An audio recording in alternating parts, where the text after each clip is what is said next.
नमस्कार। कल देश के 3 राज्यों में विधानसभा चुनाव के लिए मतदान संपन्न हुआ।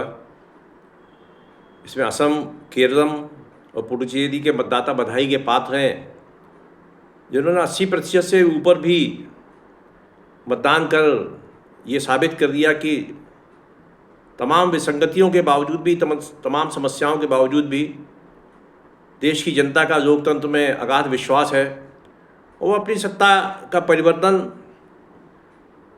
मतदान की प्रक्रिया के माध्यम से ही करना चाहती है। चुनाव आयोग भी बधाई का पात्र है, जिसने अच्छी व्यवस्था की, जिससे मतदान निर्विघ्न संपन्न हो सका। जो सबसे बड़ी बात है कि देश में अराजकता के माध्यम से सत्ता परिवर्तन कराने की इच्छा रखने वालों के लिए ये मतदान का बड़ा प्रतिशत एक बहुत बड़ा धक्का है। हमारे पड़ोसी देशों में जिस तरह के आंदोलन के बाद, हिंसक आंदोलन के बाद कहूँगा मैं, सत्ता परिवर्तन हुआ, उस लिहाज से हमारे देश की चुनाव प्रक्रिया जिस शांतिपूर्ण तरीके से संपन्न हो रही है वो निश्चित रूप से संतोष का विषय है और ये लोकतंत्र के भविष्य के लिए बहुत अच्छा संकेत है। इसके बाद अभी तमिलनाडु और पश्चिम बंगाल, इन 2 बड़े राज्यों में मतदान होना है आगामी कुछ दिनों बाद।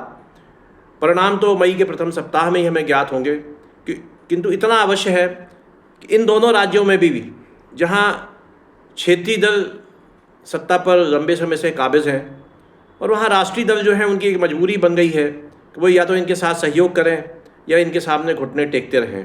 किंतु ऐसा लग रहा है इस बार कुछ न कुछ परिवर्तन के संकेत पश्चिम बंगाल से मिल रहे हैं। हालांकि ये कहाँ तक सही साबित होंगे, क्योंकि ममता बनर्जी एक बहुत ज़मीनी नेता है और उनका न केवल सत्ता पर अपितु जनता पर भी उनकी बहुत अच्छी पकड़ है।